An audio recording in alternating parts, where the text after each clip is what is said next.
Dear listener, welcome to this calm and unhurried journey through history here on the Histovale channel. We sincerely hope you are finding full rest in this late hour of the night. Now, let us enter that quiet chapter of history. It was the 19th of May, 1780. The world woke up slowly, as it always did in the rural stretches of colonial New England. The sun was expected to rise around 4:30 in the morning, spreading its familiar light over the modest clapboard houses and the freshly tilled fields of Massachusetts and Connecticut. This morning, however, the daybreak felt withheld. A farmer named Thomas, rising early in his simple wooden farmhouse just outside of Ipswich, Massachusetts, noticed the first oddity. He was accustomed to the crisp, clear light filtering through his single window pane as he pulled on his rough-spun breeches. But today, the light was not crisp, it was tainted. When Thomas looked outside, the world was steeped in a strange, deep yellow. It was too early for fog, and the air was utterly still, devoid of the familiar moisture that made a summer morning heavy. This was not the gold of morning light. It was the color of old, aged parchment, an eerie, luminous haze that made the trees look flat and unreal. As the hours drifted towards 6 o'clock, the usual time for morning chores to begin in earnest, the yellow deepened into a sickly orange. The air itself seemed to possess a weight, a quiet oppression. Neighbors were beginning to emerge, standing by their fences, their faces lifted to the sky in silent confusion. There was no thunder, no strong wind, and yet the quality of the light suggested a storm of unimaginable magnitude was imminent. But storms in this time announced themselves with noise. This anomaly arrived with a strange, unnerving silence. Inside the kitchens, the candlelight, which should have long been extinguished, was still necessary.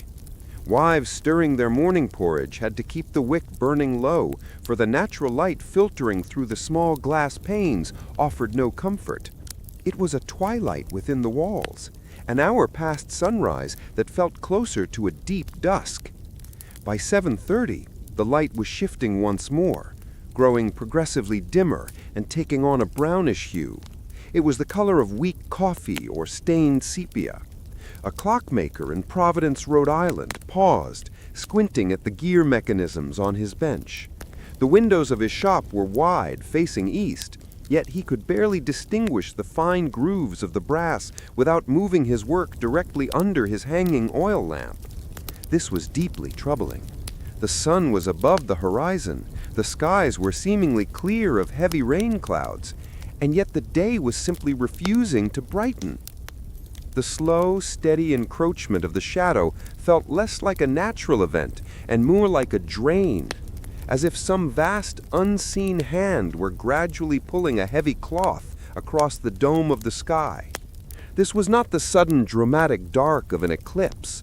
It was a creeping, atmospheric subtraction of light, so gradual that it slipped past immediate panic and settled instead into a deep, unsettling wonder. The world was functioning, the chores were being done, but everything was being carried out under the somber glow of an unnatural, permanent twilight. The New England morning, on this peculiar May day, had arrived, but the light had not. And worse, it seemed determined to retreat further into shadow. The morning's strange, muted light had been a curiosity. The darkness that descended by midday was a dread. The gradual subtraction of color and luminance continued until, by 11 o'clock, the world of New England was draped in a black so profound it defied the natural order of time. This was not the mere overcast sky of a rainy day. It was an overwhelming, thick darkness, a pitch black that felt tangible, almost like a substance pressing against the eyes. People who went outside found themselves stumbling over familiar steps. Inside the houses, the morning's dim candles were useless. The inhabitants were now forced to light multiple sputtering lanterns and lamps, treating the hour of noon as if it were the deep midnight of winter. In the taverns and meeting houses, this unparalleled phenomenon quickly superseded the discussions of the ongoing Revolutionary War. In 1780, in a land deeply steeped in Puritan and Calvinist traditions, the common mind did not immediately turn to meteorology. It turned to Scripture. The air was thick with the hushed, frightened whispers that spoke of the fulfillment of ancient prophecy, the sun turning to sackcloth, the moon to blood. In Hartford, Connecticut, the General Assembly was actually in session when the light failed entirely. Legislative members, overwhelmed by the sudden unnerving midnight, began to call for immediate adjournment. They believed that if the world was indeed ending, they should face the final judgment at home, surrounded by their families. It was said that an elderly assemblyman, Colonel Abraham Davenport, stood up amid the rising panic and demanded order.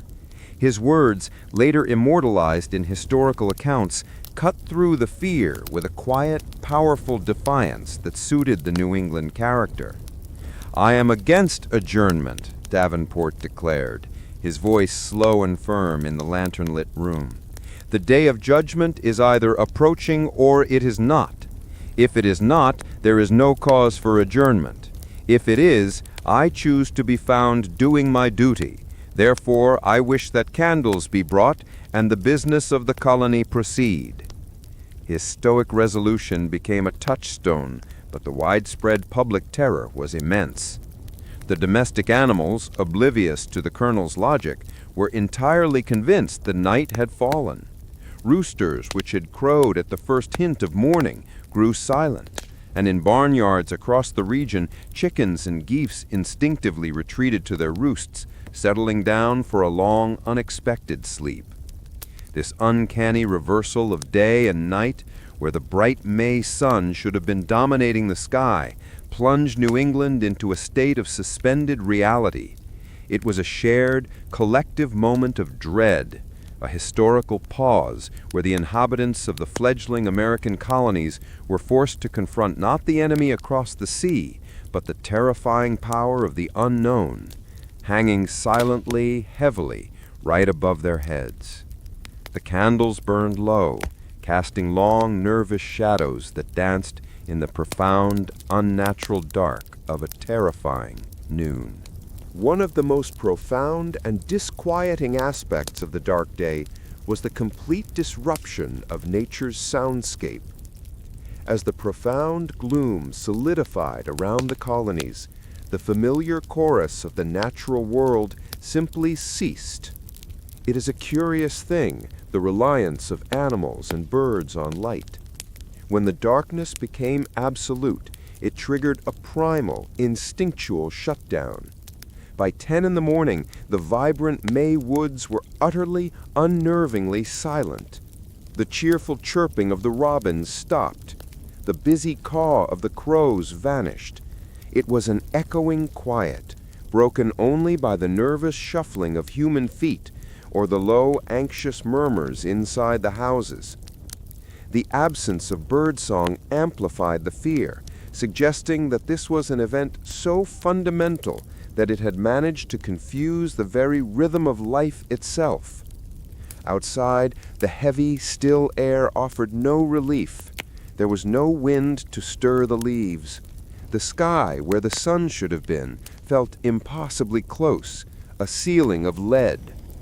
Those brave enough to venture out reported a faint, almost imperceptible smell, something acrid like soot or burnt paper, but mixed with the distant aroma of pine.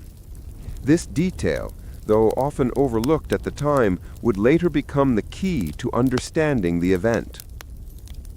In the absence of any logical explanation, speculation ran rampant among the populace. The American colonists, who had been fighting for 5 years against an empire, were quick to form theories. Some believed it was a sign of divine displeasure with the ongoing war, perhaps an omen directed at King George III, or perhaps even a warning to the patriots themselves against the sin of rebellion. Others, focusing on the sheer density of the atmosphere, posited a more tangible, though equally terrifying cause. Perhaps a volcanic eruption on some far-off shore had spewed immense amounts of dust into the upper atmosphere, blocking the light from traversing the ocean. This felt plausible, yet the air was too still, the smell too peculiar for mere volcanic ash. A more local fear circulated among those who lived near the vast forests of Maine and New Hampshire. Could it be an unnatural, overwhelming fog rising from the great coastal swamps? A fog so thick and black that it could not be penetrated even by the strength of the sun. This theory failed when people realized the darkness was uniform, affecting towns hundreds of miles apart, from the shores of Long Island to the northernmost settlements of the continent. The core of the mystery lay in the silence. Nature itself was holding its breath. The silent, heavy sky, devoid of light and motion, did not speak of a storm passing, but of a fundamental alteration of the environment. The residents of New England were left with the terrifying conviction that they were experiencing something entirely new, an atmospheric mystery with no precedent and perhaps no end. The profound midnight-like gloom of noon persisted for hours. Just as the darkness had arrived without warning, it began its slow, deliberate retreat in the late afternoon. Around 4 o'clock, the sky shifted from absolute black to a dark, rusty brown. This was not the natural clearing of a normal sunset. It was a murky, ominous transition. The light that finally filtered down was tainted. As evening arrived and the natural darkness should have taken over, the moon rose. But the moon was not silver or white. It was described by witnesses as being the color of blood or deep crimson. The returning light, therefore, offered no comfort. It merely replaced the terror of darkness with the terror of color, an indication that whatever atmospheric demon had descended upon them, its residue remained. When the sun finally rose on May 20th, it did so with its usual clarity and brightness. The event was over. The immediate aftermath was one of stunned relief mixed with a lingering philosophical unease. People returned to their fields and workshops, yet they carried the memory of the dark day like a shadow in their minds. The physical disruption had been brief, but the psychological impact was long-lasting. For those who survived it, the dark day became a permanent measure of fear and wonder, a powerful shared myth that transcended the ongoing struggles of the American Revolution. In the centuries that followed, historians and scientists slowly pieced together the truth. The leading scientific consensus today suggests that the darkness was caused by the massive, distant forest fires, likely in Canada, which had sent an immense column of thick smoke and ash high into the atmosphere. This dense particulate matter mixed with existing cloud cover, blocking nearly all sunlight and creating the strange, heavy, and silent environment. The red moon was the result of the atmosphere acting as a filter, allowing only the red end of the light spectrum to pass through. However, the scientific explanation, cold and factual, offers little comfort when placed beside the sheer, terrifying experience of the colonists. To them, the event of May 19, 1780, remained an unresolved spiritual mystery, a day when time and nature turned inside out. It was a day etched forever into the history of New England, a profound example of how the human mind, when faced with an inexplicable atmospheric phenomenon, defaults not to science, but to the deepest, most ancient stories of the end of the world. And so the tale of the unnatural midnight concludes, leaving behind only the quiet historical record of a day when the light failed and the shadows of doubt took hold. This long and detailed discussion of American history slowly comes to an end right here. We hope that this quiet narration has helped your mind find rest and has made your sleep even deeper and more comfortable. To listen to another dull yet important chapter from the pages of history on a future night, you may follow the channel. May every one of your nights be tranquil and restful. Good night.